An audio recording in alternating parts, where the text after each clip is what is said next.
Hello बच्चों बच्चों आप सभी का मेरे चैनल पर स्वागत है। मैं आज आपको कदम का पेड़ कविता पढ़ा रही हूँ। यदि आप मेरे चैनल पर पहली बार आए हैं तो चैनल को सब्सक्राइब कर लीजिए। तो चलो मैं शुरू करती हूँ। देखो बच्चों, ये जो कविता है कदम का पेड़, इसे सुभद्रा कुमारी चौहान ने लिखा है। और इस कविता में एक बच्चे की मन की भावनाओं का वर्णन किया गया है। इस कविता में एक बच्चा है, वो बच्चा कृष्ण बनने की इच्छा रखता है। उस बच्चे का भोलापन और माँ का बच्चे के प्रति प्रेम दिखाया गया है। जो इस कविता में बच्चा है वो बच्चा कृष्ण बनना चाहता है। वह कदम के पेड़ पर बैठकर बांसुरी बजाना चाहता है। तो चलो मैं कविता शुरू करती हूँ।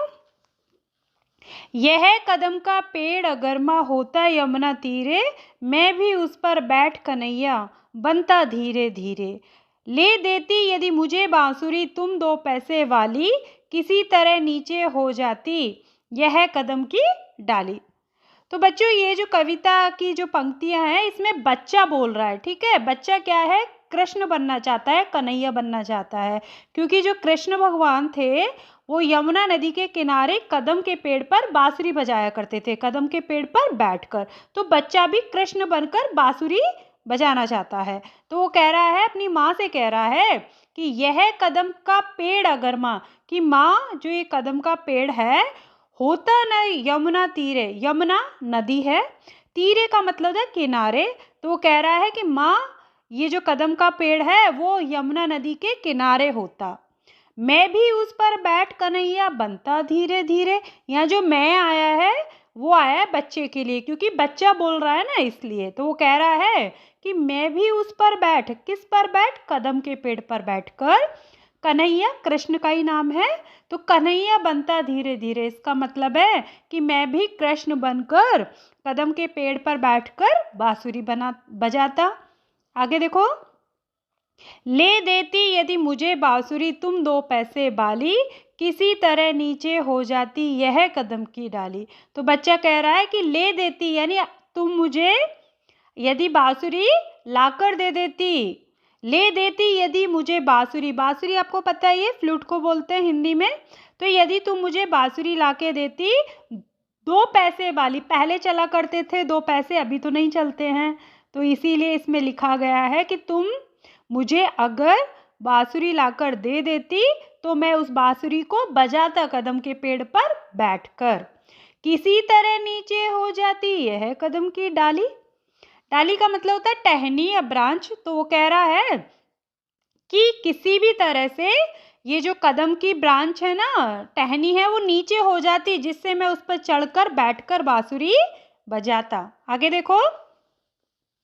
तुम्हें नहीं कुछ कहता पर मैं चुपके चुपके आता, उस नीची डाली से अम्मा ऊंचे पर चढ़ जाता, वहीं बैठ फिर बड़े मजे से मैं बांसुरी बजाता, अम्मा अम्मा कह बंसी के स्वर में तुम्हें बुलाता। स्वर का मतलब बच्चों आवाज होता है। ठीक है, अब देखिए, तुम्हें नहीं कुछ कहता, वो बच्चा कह रहा है अपनी माँ से कि माँ मैं तुमसे कुछ नहीं कहता, तुम्हें नहीं बताता, पर मैं चुपके चुपके आता, यानी चुपके चुपके मतलब साइलेंटली, बिना कहे मैं घर से बाहर आ जाता, उस नीची डाली से अम्मा ऊंचे पे चढ़ जाता है। इसका मतलब है कि जो कदम के पेड़ की जो नीची डाली है, जो ब्रांच नीची है, उससे चढ़कर मैं ऊपर वाली ब्रांच पर चढ़ जाता, मतलब ऊपर वाली टहनी पर चढ़ जाता, वहीं बैठ फिर बड़े मजे से मैं बांसुरी बजाता, और फिर उस ब्रांच पर बैठकर, उस टहनी पर बैठकर मैं बांसुरी बजाता। अम्मा अम्मा कह बंसी के स्वर में तुम्हें बुलाता, अम्मा माँ को ही कहते हैं। ठीक है, तो वो कह रहा है कि अम्मा अम्मा कह मतलब मैं अम्मा अम्मा बोलता, बंसी बांसुरी को ही बोलते हैं। तो बांसुरी की आवाज में वो क्या बोलता? अम्मा अम्मा, अपनी माँ को बुलाता। आगे देखो।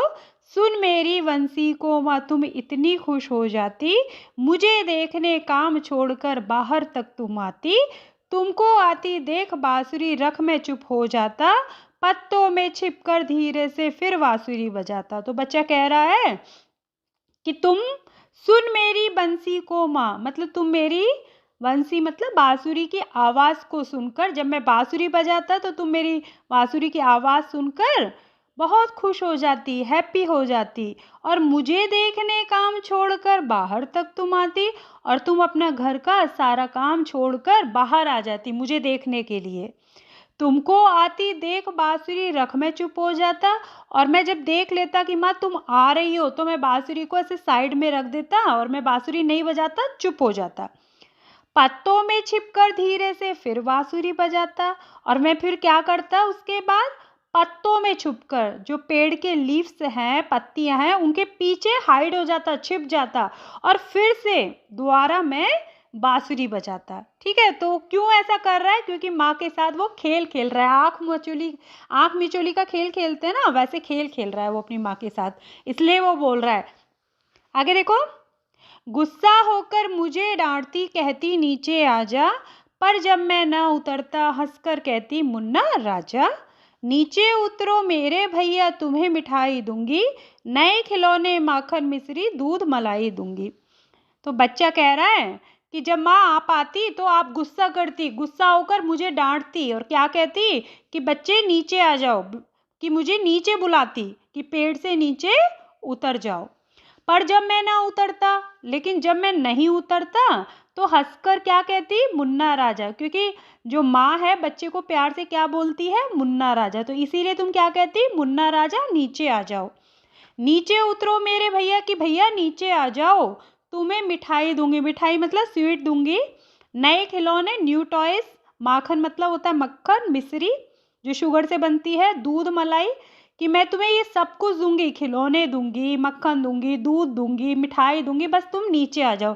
तो इस तरह से माँ क्या है, बच्चे को लालच देती, प्रलोभन देती, जिससे कि वो नीचे आ जाए, क्योंकि बच्चों को ये सारी चीज़ें पसंद रहती है ना, मीठा पसंद रहता है बच्चों को, इसीलिए ये लिखा गया है।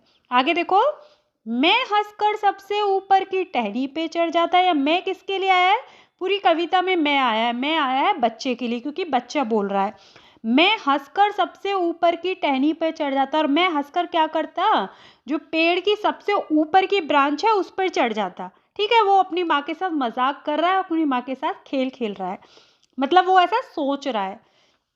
एक बार माँ कहे पत्तों में, फिर वहीं कहीं छुप जाता, और मैं आवाज देता माँ, और फिर क्या करता, मैं लीव्स के पीछे छुप जाता, पत्तों के पीछे छुप जाता, जिससे कि माँ को दिखाई ना दूं।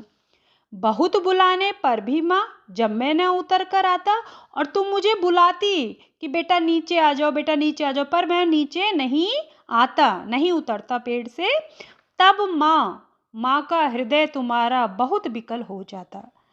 माँ का हृदय, हृदय मतलब दिल, हार्ट, विकल का मतलब होता है व्याकुल होना, बेचैन होना, परेशान होना। तो बच्चा कह रहा है कि जब मैं नीचे नहीं उतरता ना, तो मम्मा तुम परेशान हो जाती, जो तुम्हारा हृदय है वो व्याकुल हो जाता है। इसका मतलब है कि तुम बहुत ज़्यादा बेचैन हो जाती मेरे नीचे नहीं आने से। आगे देखो, तुम आंचल पसार कर अम्मा वहीं पेड़ के नीचे ईश्वर से कुछ विनती करती बैठी आंखें मीचे। तुम्हें ध्यान में लगा देख मैं धीरे धीरे आता, और तुम्हारे फैले आंचल के नीचे छुप जाता। देखो, आंचल, आंचल का मतलब होता है साड़ी का पल्ला, जैसे कि कॉर्नर ऑफ साड़ी, जैसे साड़ी का एक किनारा होता है उसे बोलते हैं आंचल।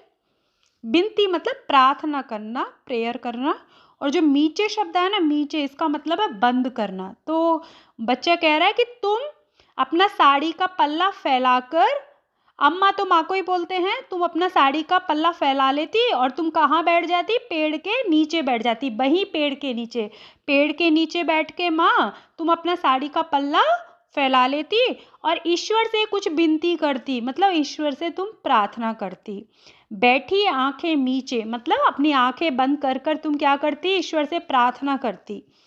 तुम्हें ध्यान में लगा देख मैं धीरे धीरे आता, और जब तुम ईश्वर से प्रार्थना करती, तुम्हारा ध्यान प्रार्थना में रहता, तो मैं क्या करता, पेड़ से धीरे धीरे नीचे उतरता, जिससे कि तुम्हें पता ना चले, और तुम्हारे फैले आंचल के नीचे छुप जाता है। इसका मतलब है कि माँ, जो साड़ी का तुम्हारा जो आंचल है वो साड़ी के नीचे मैं बैठ जाता, उसमें छिप जाता, जिससे मैं तुम्हें दिखाई नहीं दूँ।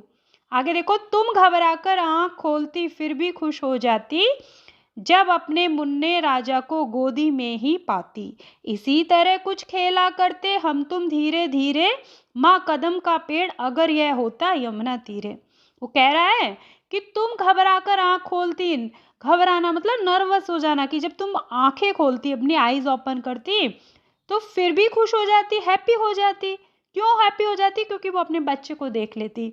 जब अपने मुन्ने राजा को गोदी में ही पाती और जब माँ आँखें खोलती तो माँ को पता चलेगा कि वो तो बच्चा तो गोद में बैठा है, नीचे ही बैठा है। इसी तरह कुछ खेला करते हम तुम धीरे-धीरे, इसी तरह माँ हम तुम खेल खेलते, माँ कदम का पेड़ अगर यह होता यमुना तीरे। लास्ट में कह रहा है कि काश ये जो कदम का पेड़ है वो यमुना के नदी के किनारे होता और मैं इस पर बैठकर बांसुरी बजाता और माँ तुम्हारे साथ में खेल खेलता। इस तरह से बच्चे की सारी इच्छाएं इस कविता में दिखाई गई हैं, बताई गई हैं। आशा करती हूँ कि आपको ये कविता पसंद आई होगी, समझ में आ गई होगी। धन्यवाद।